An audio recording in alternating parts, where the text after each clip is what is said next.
नमस्कार दोस्तों, आप सभी का स्वागत है। दोस्तों, इस वीडियो हम लोग जानने की कोशिश करेंगे जो भी अभी कोरोना वैक्सीन के रूप में हम लोगों ने कोविशील्ड, कोवैक्सीन और स्पुतनिक को भी अब भारत में लगाने की परमिशन दे दी है। तो इन दिनों में डिफरेंस क्या है, कौन सी कितनी कारगर है, उन सब के बारे में, क्या इनके कोई साइड इफेक्ट है तो किस स्थिति में होते हैं, उन सब के बारे में हम लोग पूरा विस्तार से समझने वाले हैं। तो वीडियो के एंड तक बने रहें ताकि आप लोगों ने अगर वैक्सीन लगा रखी है, नहीं लगा रखी है, सारे विचार आपके डाउट क्लियर हो जाएंगे। तो सबसे पहले हम लोग बात करेंगे दोस्तों स्पुतनिक की।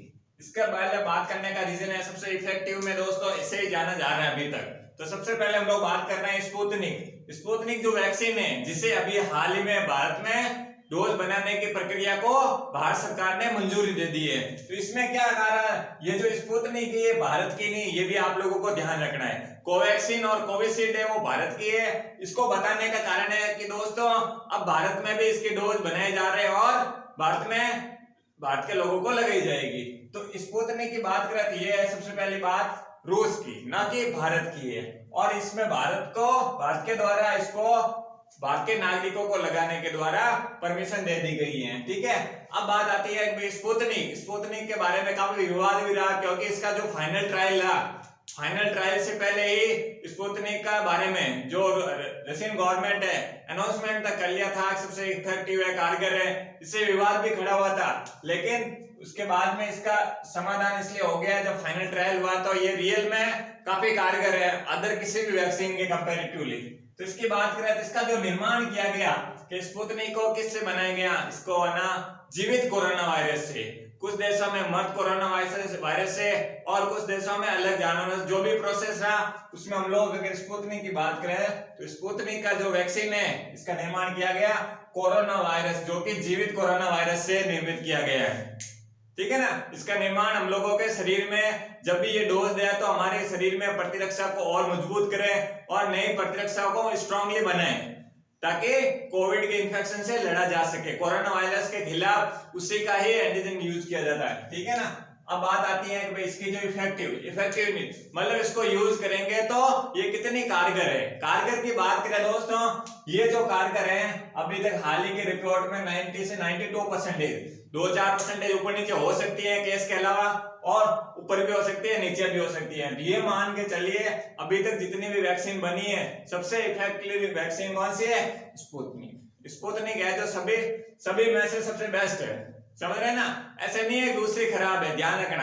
हाई जो इफेक्टिव सबसे ज्यादा इन्फेक्शन मतलब बात करें कि भाई सबसे ज्यादा किस वैक्सीन का असर होगा जब हम लगाएंगे तो सबसे ज्यादा इसी का। लेकिन इसकी जो प्राइस है भारत में, ये भारत सरकार तो सिर्फ ये फ्री में दे सकती है या इनका भी कुछ जगह पर चार्जेबल है। ठीक है ना, अभी राजस्थान गवर्नमेंट ने फ्री किया है, हो सकता है अदर स्टेट है वो भी इसे फ्री वैक्सीन के रूप में यूज करे। तो 92% है जो किसकी है, इसका असर होता है इस वैक्सीन का। जब हम कोरोना से पहले लगाएंगे तो कोरोना हो तो जाएगा, होने की संभावना रहेगी, लेकिन जब बिना इंजेक्शन वाले पेशेंट को संक्रमित करता है ज्यादा लेवल पर तो उस पर हानि प्रभाव बहुत ज्यादा रहता है। लेकिन समय से पहले लगा लेते हैं तो जब भी कोरोना होगा तो उसका प्रभाव होगा बिल्कुल लगभग 90% तक कम कर दिया जाएगा। समझ रहे हैं ना, कोरोना होगा लेकिन बहुत जल्दी ठीक भी हो जाएगा, उसे वेंटिलेटर की जरूरत नहीं पड़ेगी या ऑक्सीजन की कमी नहीं होगी।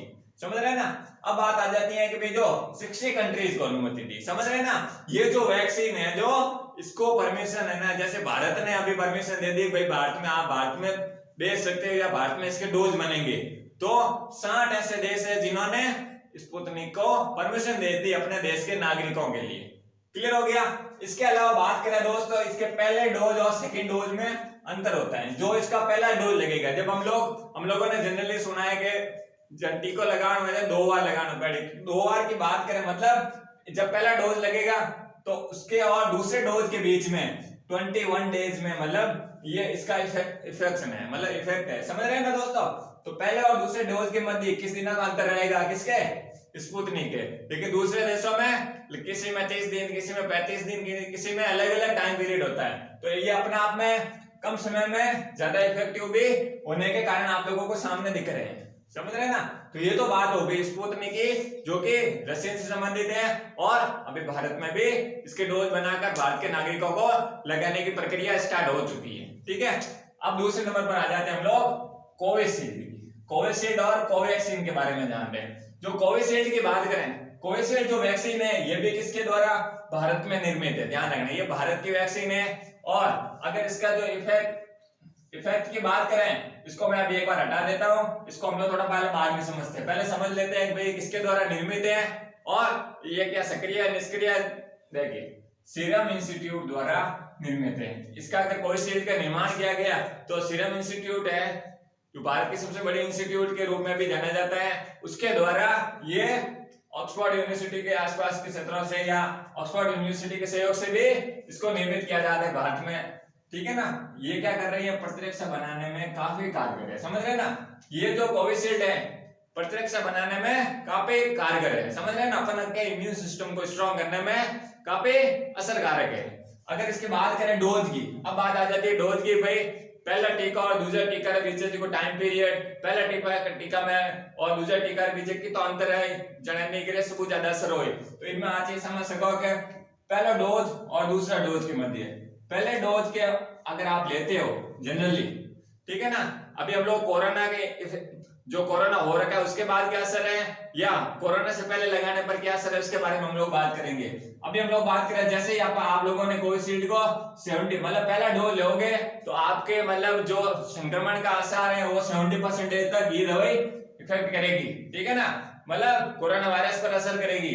लेकिन जब आप उसका दूसरा डोज दे देते हो तो 90% तक आप लोगों के ये 70 है जो 90% में बदल जाएगी, समझ रहे ना। लेकिन पहले और दूसरे डोज लगभग आप लोगों का 30 दिन के आसपास 28-30 दिन का टाइम पीरियड दे रखा है, 1 महीने का अंतर रहता है पहले और दूसरे डोज के मध्य। जब आपके दोनों डोज लग जाते हैं तो अपने आप ये समझ सकते हैं कि भाई भले आप लोगों ने कोरोना हो रखा है तो पहले कोरोना हो रखा है उसके बाद तो असर कर रही है, ठीक है, लेकिन कोरोना से पहले अगर आप लोग ये वैक्सीन लगा लेते हैं तो आप लोगों का जो जब भी कोरोना हो जाता है तो आपके कोरोना का असर, संक्रमण का जो असर है शरीर में बिल्कुल कम हो जाएगा।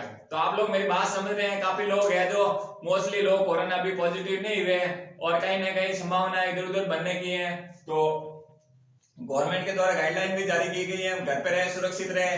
फिर भी अगर ये अभी आप लोगों को अगर वैक्सीन लगाने का मौका मिल रहा है तो आप जरूर लगाए वैक्सीन, चाहे कोई भी लगाए, इनमें से सब सुरक्षित है, ये ध्यान रखना आप लोगों का। सबका थोड़ा थोड़ा असर का लेवल कम है बट सबकी सब सुरक्षित है, समझ रहे ना। वैज्ञानिकों द्वारा पूरी भारत सरकार के द्वारा प्रॉपर वे में जांच करने के बाद ही ये वैक्सीन नागरिकों को लगाई जा रही है, ठीक है।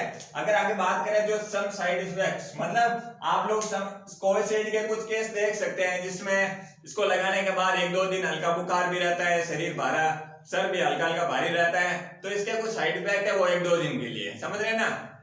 अब बात आगे आ जाती है कोवैक्सीन।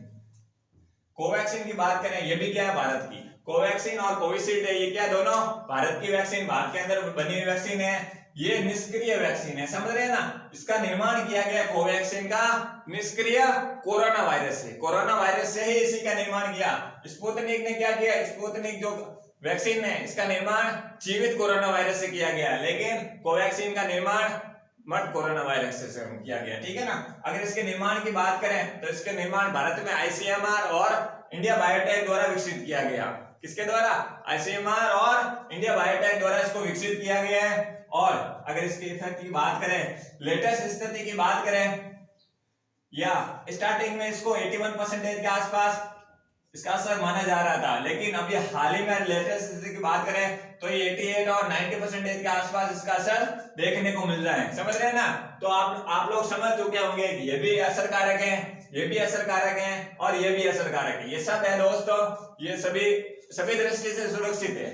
कुछ साइड इफेक्ट जरूर देखने को मिलते हैं और कुछ केस में अपन लोगों ने एक जनरल चीज होती है कि किसी को पहले से कोई बीमारियां चल रही हो, जैसे डायबिटीज को हो या अदर फैक्टरों से रिलेटेड कोई भी इंफेक्शन हो, उसकी वजह से अपन लोगों को लगता है कि जिनको कोरोना वैक्सीन लगे वो मर गए हैं। लेकिन आपकी दोस्तों ये गलत सोच है, उसमें कुछ ना कुछ रीजन जरूर होते हैं, ना कि वो वैक्सीन से मरा हो। या तो आप लोगों में पहले से ही कोई बीमारी का ट्रीटमेंट चल रहा हो तो उनके लिए वो दवाई अलग असर करेगी, और एक आप बिल्कुल सामान्य हो, आप लोगों ने कभी भी किसी प्रकार की कोई सर्जरी या किसी प्रकार की कोई बीमारी से जूझ नहीं रहे तो आप लोगों के कोरोना का असर अलग रहेगा। तो आप लोग समझ रहे हैं ना दोस्तों, कोरोना वैक्सीन लगाने से कोई नहीं मर रहा है, कोई ना कहीं उनके अंदर पहले से ही कोई बीमारी का ट्रीटमेंट चल रहा है, उसी वजह से हो रहा है। तो आप लोगों का यही काम है, जल्दी से जल्दी अगर गवर्नमेंट के द्वारा वैक्सीन लगाई जा रही है तो आप लोग जरूर लगवाएं, ताकि कोरोना के जो संक्रमण है इसको बिल्कुल रोका जा सके। क्योंकि दोस्तों आप लोगों ने अमेरिका के बारे में सुना ही है, उनके द्वारा अब तो मास्क जिन्होंने 2 डोज ले लिए हैं, मतलब वैक्सीन के दोनों डोज ले लिए हैं, उनको क्या बोला गया है कि आप लोग बिना मास्क के भी घूम सकते हैं। तो समझ सकते हैं वैक्सीन का डोज लेने के बाद कोरोना हो सकता है, ये ध्यान रखना। ऐसा नहीं है कि वैक्सीन लेने के बाद कोरोना नहीं होगा, लेकिन कोरोना होने के बाद भी आप लोगों के ऊपर कोरोना का असर न के बराबर होगा। मतलब हल्का सर्दी जुकाम और थोड़ा बहुत लेवल, मतलब आप लोगों को फेफड़ों पर ज्यादा इफेक्ट कुछ नहीं पड़ेगा और आप लोग जल्दी से ठीक होके आ सकते हैं। तो ठीक है दोस्तों, वीडियो अच्छा लगा हो तो प्लीज आप लाइक करें, शेयर करें, सब्सक्राइब करें। Thank you.